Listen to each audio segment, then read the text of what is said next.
রাসেল ভাই, রাসেল ভাই, কি হয়েছে? রাসেল ভাই ঢুকে নাই, রাসেল ভাই ঢুকে না। আমি রাসেল ভাইজার, রাসেল ভাইজার।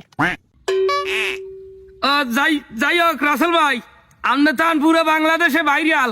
এই বাংলাদেশে আইয়ামের অনুভূতি কি? এ কথা আর কইস না বাড়া, এ কথা আর কইস না। জীবনে যদি বড় কোনো ভুল করিয়ে থাকি, এই ভুলটা হইছে বাংলাদেশে আইয়া। হ্যাঁ কা? কি বলে হ্যাঁ কা? আজীবন আমার নাম আল্লাহ চন্দ্রবোরা। তোগো বাংলাদেশে আইয়া তোগো বাংলাদেশের সাংবাদিকেরা আমার নাম দেছে রাসেল ভাইজার। আমার চাইয়া বেশি বেশি বিষাক্ত সারাই বাংলাদেশে আছে। এরপরে গোলামের ভয়রা আবার নিয়ে রিপোর্ট করে, রাসেল ভাই ফেরে কামড় দিলে বলে মরিয়ে যাইবে, বাঁচবে না, ছাপ্পান ছাড়াই যাবে, বংশ শুদ্ধ উল্টেই যাইবে, হোগা ফাল্লাই যাইবে। গোলামের ভয়রা আমার ছবি দিয়ে ফেসবুক আইডি খুলছে। হয়নির ভয়রা আমার নাম দিয়ে টিকটক অ্যাকাউন্ট খুলছে। আর ইউটিউবের নিউজের টপ ট্রেন্ডিং এ আমি এখন রাসেল ভাইজার। কা আপনারা তো বাথরুমের কমোডের মধ্যেও দেখা যায়, নিউজের মধ্যে দেখি। নাউজুবিল্লাহ, আস্তাগফিরুল্লাহ, আস্তাগফিরুল্লাহ। ডাহা মিছে কথা, কাল ডাহা মিছে কথা। তুই চিন্তা কর, আমারে কত নিচে নামাইছে, এখন বাথরুমের কমোডের মধ্যে হান্দাইছে নিউজ করতে করতে।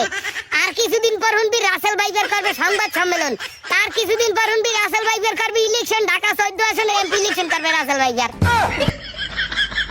দাঁড়া, আত্মগদাসের সাংবাদিকরা যা শুরু করছে, মনে হয় জানো এই দেশ আমি আল্লাহ বিষাক্ত, আমি আল্লাহ মানুষ মারি। তাই আর মারে কি আর কেউ মারে? খারাপ কে হোক, তোগদাসের বড় লোকরা, তোগদাসের কিছু কিছু বড় লোকরা দি গরিবের রক্ত চুষে চুষে খায়। তোগদাসের দুর্নীতিবাজ যদি গরিবের তিলে তিলে মারে, তোমাকে দেশের নারীদের ছলনায় আমার থেকে বেশি বিষ। যেই দেশে চাচায় ভাতিজিকে ধর্ষণ করে, যেই দেশে সন্তান পিতাকে হত্যা করে, যেই দেশে ক্লাস 3 মাইয়া দর্শন হয়, এই দেশে আমারে যদি কোনো মাউগের ভাই বিষাক্ত খায়, তারে মুড়ে বিচার মাথায় মুরার গু মাইকে তো বাবা সেই সাইডে ভিডেন দেব। তাই আম কি আমরা নিউজ করিয়া মানে সচেতন করবো না? না না, তোমরা করতে থাও সচেতন। তোমরা নিউজ করতে করতে আমারে টপ অফ দ্য কান্ট্রিতে উড়াই দাও, তারপর দেখো আমারে নিয়ে একটা সিনেমা বানান যায় কিনা।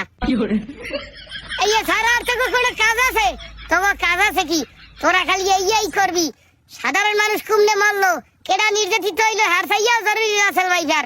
দর্শনের বিচার হইলো কিনা, দ্রব্যমূল্যের ঊর্ধ্বগতি থামলো কিনা, কোন রাজনীতিবিদ সাধারণ জনগণের উপর নির্যাতন করলো কিনা, অবিচার করলো কিনা, এর কোনো দরকার নাই, লাগা রাসেল ভাইজার।